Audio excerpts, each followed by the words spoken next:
Festim Diabólico é um filme de 1948, dirigido por Alfred Hitchcock, estrelado por James Stewart, John Dahl, Farley Granger e Cedric Hardwicke. Dois jovens tentam provar que cometeram um crime perfeito, sendo anfitriões de um jantar para a família de um colega de classe que eles acabaram de estrangular. Olá pessoas, sejam todos muitíssimo bem-vindos. Eu sou o Aleph e hoje é dia da gente falar sobre o filme de número 216 na lista. Mais um filme do Hitchcock, mais um filme que, como eu sempre digo, ao mesmo tempo que é um grande clássico, né, realmente Hitchcock tem muitos grandes clássicos. É mais um filme do Hitchcock. Fico sempre com esse gostinho aí, meio agridoce. Não sei se tem muito o que falar sobre a sinopse. Realmente a sinopse é essa. Eles matam... O filme começa literalmente com o cara morrendo. O filme, na verdade, começa com uma tomada, sei lá, da rua, mostrando a rua e tal. Vai mostrando uma janela, a gente ouve um grito. E aí corta pra dentro do apartamento. E dali ele nunca mais sai. Porque o filme é baseado numa peça de 1924 de um dramaturgo chamado Patrick Hamilton. O filme mantém essa estrutura de teatro. Então o filme realmente se passa inteiramente dentro do apartamento, tirando aí essa cena inicial da rua. O filme se passa inteiramente dentro do apartamento, com aquele grupo limitado ali de pessoas que entram e saem dali. E é isso, ele se movimenta de um cômodo para outro, mas ele nunca sai do apartamento. Então é uma história bem contida. E ao mesmo tempo que eu não quero entrar em detalhes demais pra não dar spoiler, eu sinto que na verdade não tem spoiler pra dar nesse filme, sabe? Não tem spoiler pra dar. A premissa do filme já é que eles mataram o cara, eles escondem o corpo dentro de um baú e eles ao mesmo tempo já convidaram os pais dele e amigos e tudo mais pra ir pra fazer um jantar ali. Supostamente o próprio foi convidado também, então ao longo da festa ali, do jantar, ficam perguntando, mas cadê ele? Por que ele não chegou ainda? Ele fala, não sei, ele falou que vinha, sabe? Fica essa coisa. E tudo isso ele tá ali morto dentro do baú. Eles ainda fazem uma coisa de botar a comida pra ser servida em cima do baú onde o cara tá, pra aumentar ali o drama da coisa. E como a gente ainda vive numa época aí vive aqui no canal, no contexto dos filmes que a gente tá vendo, a gente ainda tá numa época aí de censura no cinema americano, então a gente meio que sabe que o final, de algum jeito, tem que punir os culpados, né? O final tem que punir os responsáveis. Não é um filme de mistério, né? É um filme de... Não é um filme que você não sabe o que vai acontecer, propriamente. É um filme de você ver o desenrolar da coisa, e o desenrolar é o interessante, né? O interessante tá no como a coisa acontece, nos diálogos que as pessoas têm, sabe? Não numa possível conclusão, porque a conclusão a gente meio que sabe qual é. De algum jeito eles vão ter que ser punidos, sabe? Não tinha opção, não tinha alternativa. Mas é isso, né? O filme foi baseado nessa peça que eu falei. É o primeiro filme do Hitchcock feito em Technicolor. É o primeiro filme colorido aí do Hitchcock, de muitos que ele já tinha feito até então. Parece que a peça original foi inspirada num caso real que aconteceu com alunos da Universidade de Chicago. Então o filme tem essa coisa aí meio pseudo baseado em fatos reais, mas na verdade ele é baseado na peça, que por sua vez é inspirada numa coisa, né? O filme é considerado um dos mais experimentais filmes do Hitchcock e, nas palavras de outras pessoas, um dos experimentos mais interessantes já feitos por um diretor grande trabalhando com pessoas também famosas. Na verdade, eu acho que só o James Stewart era realmente famoso do elenco do filme, né? Além do Hitchcock, eu digo, mas do elenco. Os outros, eu acho que são pessoas... O Cedric Hardwicke é um nome familiar pra mim, mas os protagonistas mesmo, que são o John Dahl e o Farley Granger, são nomes novos pra mim. O James Stewart é o primeiro nome no elenco, mas assim, ele com certeza não é o protagonista do filme, porque ele era o famoso, então é ele na capa, é o nome dele no topo e tudo mais, mas ele não é o protagonista do filme, definitivamente, assim. E aí, enfim, a coisa de por que esse filme é tão experimental, eu tô enrolando um pouco pra falar sobre isso, pra chegar num ponto em que eu tenho isso aqui no roteiro, mas a coisa sobre por que esse filme é considerado tão experimental é porque ele é um filme simuladamente feito inteiro em plano sequência. Inclusive, alguém comentou esses dias num filme que eu não vou nem lembrar em que filme foi, mas eu falei alguma coisa sobre o assunto, eu acho, e aí alguém falou pra eu esperar que vai ter um filme todo em plano sequência em breve na lista. Eu não sei se era desse que estavam falando, talvez seja, porque eu acho que era um filme do Hitchcock também. Enfim, deixa aí nos comentários pra você que falou, porque eu não vou lembrar. Porque é isso, o filme se passa em tempo real, né? Não tem cortes na história, não tem pulos na história, né? No momento em que a história começa, ela vai até o fim, não tem nenhum momento em que pula, mas importante deixar claro que o filme não foi filmado em plano sequência. Bom, ele foi filmado em 10 planos sequência, não em um plano sequência, porque não era possível. A tecnologia da época não permitia. O rolo de filme conseguia filmar 10 minutos. O rolo de filme usado conseguia filmar aproximadamente 10 minutos. Então o filme é em blocos de no máximo 10 minutos. E aí sempre que ele precisa trocar o rolo, a cena no filme...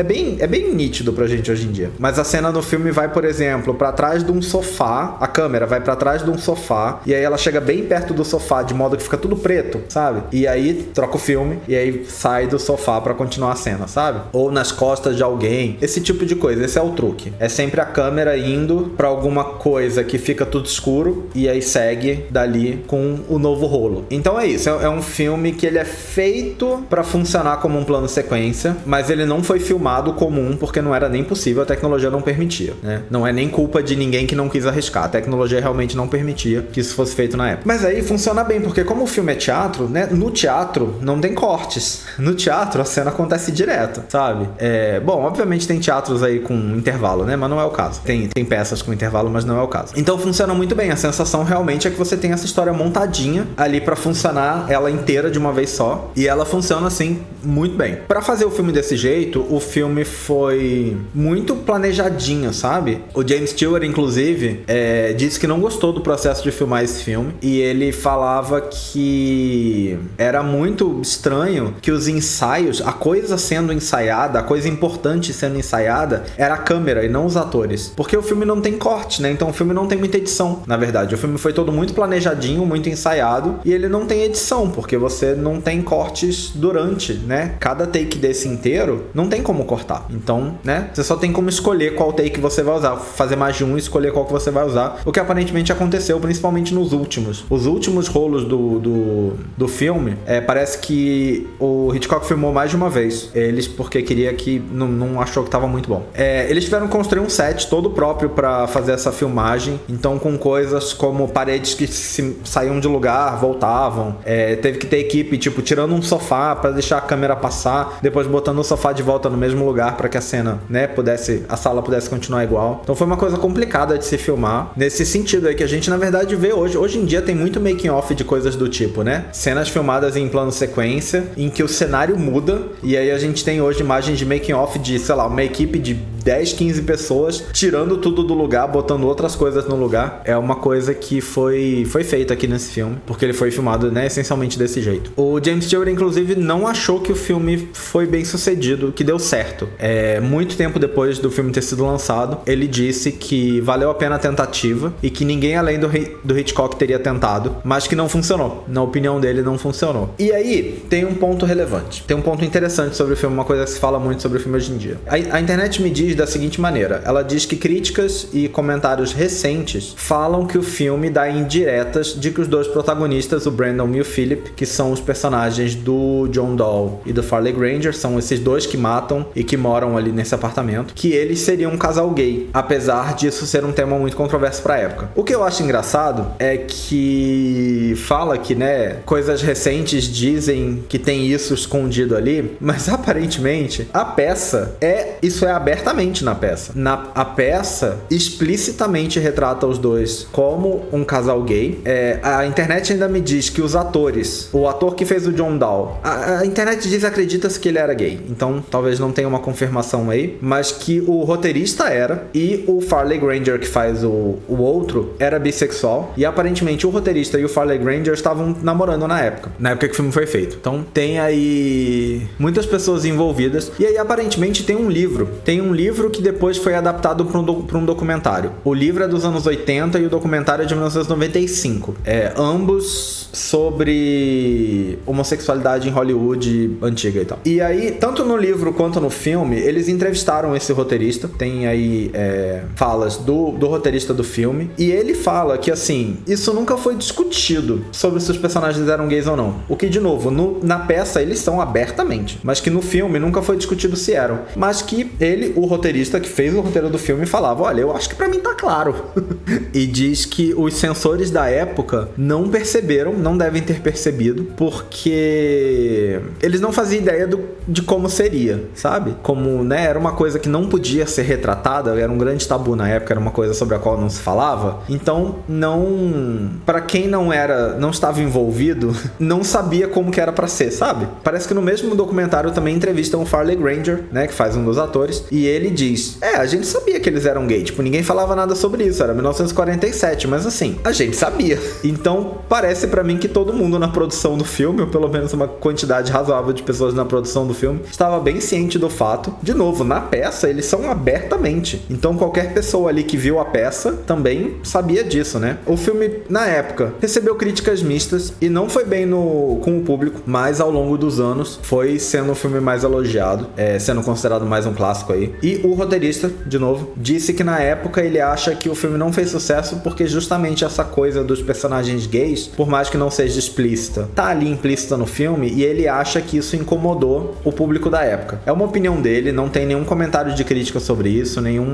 não encontro nada que diga que realmente pode ter sido esse o problema. Sinceramente, vendo o que a gente costuma ver no cinema hollywoodiano, pode simplesmente ser porque a estrutura do filme, essa coisa de fazer o filme inteiro se passar no quarto, naquele momento, naquela festa, é uma coisa talvez muito diferente. A gente já teve aqui diversos exemplos que mostram que o público americano não estava preparado para ver coisas muito diferentes, eles queriam muito mais ver o de sempre, o basicão. Então assim, é uma coisa que o roteirista disse, mas é muito difícil saber se isso influenciou de verdade. Eu acho que tem grande chance, parece mais provável que ninguém tenha nem percebido isso e que na verdade não gostaram muito do filme pela estrutura, pela história sendo contada. O Hitchcock vinha aí de uns romances com mistério, com suspense do jeitinho dele, mas ele vinha de uma leva de romances, né? A gente não tá vendo todos os filmes do Hitchcock aqui, apesar de ter muitos. Ele foi um diretor extremamente prolífico, então ele fez uma quantidade absurda de filmes. Entre dois que a gente vê aqui, geralmente tem pelo menos um, mas até onde eu vejo, realmente era uma época em que ele tava fazendo muitos filmes assim, com essa vibe do romance. Então eu acho que isso, por exemplo, pode ter sido muito forte, né?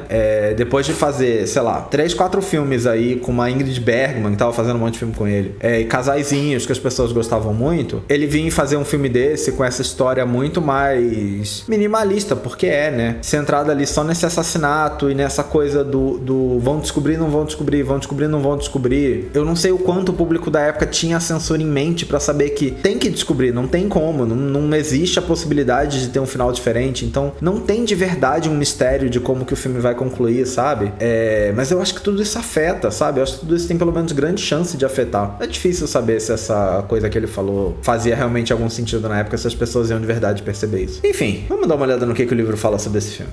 O livro já começa me falando uma coisa interessante. A peça na qual esse filme foi baseado é do mesmo cara que escreveu, o que eu acredito que seja uma peça também, do A Meia Luz, Gaslight, popularmente, já que hoje o termo é famoso, acho que o nome em inglês acaba ficando mais famoso, mas é do mesmo autor. Eu não lembro se eu sabia que o outro era uma peça, bom, deve estar no roteiro do outro, eu já não lembro mais, faz tempo essa altura, mas aparentemente é do mesmo autor, então interessante aí essa parte. Aqui diz que em 1959 saiu um filme que é Estranha Compulsão, e aí não diz de quem é, eu não sei se é do próprio Hitchcock ou se é de outra pessoa, mas que seria uma adaptação também dessa peça, mas feita de maneira mais convencional, sem essa coisa que o Hitchcock tentou fazer. O que no fim, eu acho que na verdade, na minha cabeça é extremamente convencional, porque é manter a peça como peça, e não mudar, né? Mas o normal era mudar, né? Então, fala sobre como os takes do filme são juntos, né? Unidos de maneira quase invisível pra parecer que ele não tem cortes. Eu tenho que dizer que, assim, sinceramente, pra mim é bem nítido, porque eu acho que são uns truques que hoje, pra gente que sabe que isso hoje é possível, é bem fuleiro. Eu imagino que na época, realmente, não deve ter dado muito a sensação, porque é a primeira vez que a pessoa viu e tal. Mas hoje em dia parece muito... E, de novo, eu entendo que era a limitação que ele tinha, não dava muito pra fazer diferente, né? Se ele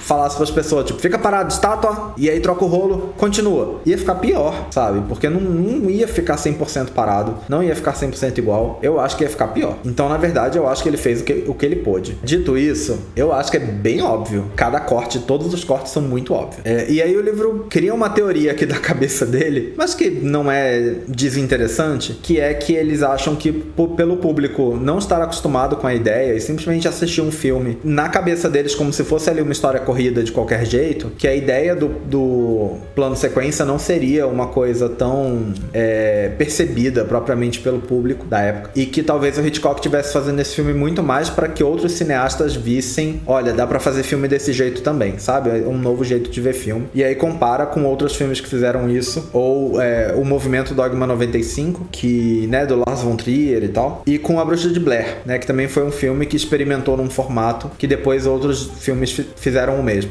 É uma coisa totalmente da cabeça do livro aqui, né? Não é uma coisa embasada em fatos reais, mas eu acho que é uma coisa que faz algum sentido, talvez. É difícil saber. Difícil saber o público-alvo da ideia do diretor sem ele falar nada, né? Mas, enfim. De repente, ele tava só na expectativa de que o público fosse mais capaz do que o livro, por exemplo, acha que o público da época era, sabe? O livro também chama os dois protagonistas de dois solteiros que moram juntos. O que aí, a essa altura, a gente já sabe que não é bem essa a ideia, né? Mas o filme realmente não fala outras coisas. Não fala o contrário. Também não fala nada, né? Depois o livro até diz: é possível que toda a atenção que se deu aos planos longos tenha feito os censores ignorarem a representação extraordinariamente aberta de uma relação quase homossexual entre os assassinos. Apesar de nunca mencionado nos diálogos, há apenas um quarto no apartamento que eles dividem. É o que o livro diz.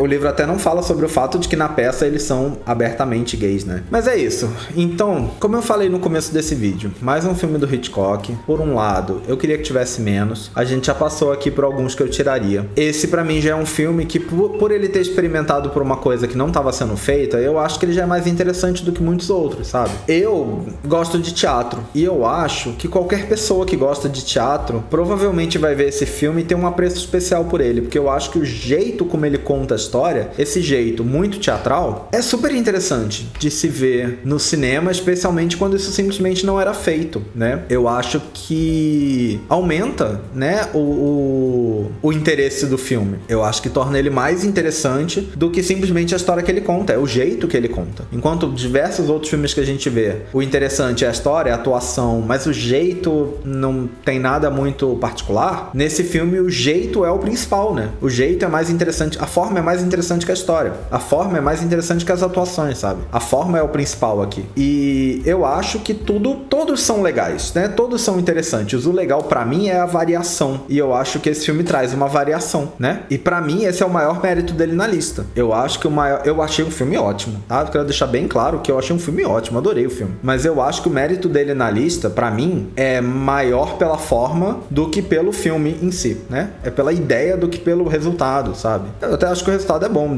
De novo, me incomoda um pouco que ficam falando sobre o filme ter transições quase invisíveis, porque eu não acho que elas são quase invisíveis. Mas eu sei que é a limitação da época. Eu entendo totalmente que essa é a limitação da época e que não dava pra fazer diferente. Ele já fez o máximo que dava pra fazer, né? Então, entendo totalmente isso. Eu acho que tá ótimo nesse sentido. É um filme bem famoso. Eu acho... Eu não tenho comentado muito, né? Mas eu acho o título em português um pouco triste. Por um lado, Festim Diabólico tem tudo a ver com o que acontece no filme. E o filme já começa com assassinato, então não é um mistério. Mas o título original é Rope, que é só corda. Porque, né, ele é estrangulado com uma corda. E essa corda aparece diversas vezes ao longo do filme. Eu acho, ao mesmo tempo que não é um filme de mistério, então não é como se o título em português estivesse dando um spoiler. Mas eu gosto desses títulos que não são muito mais subjetivos, que não jogam a temática do filme já direto no título, sabe? Eu acho muito legal isso, esse título que foge um pouco, pega um elementozinho pequeno da história e bota esse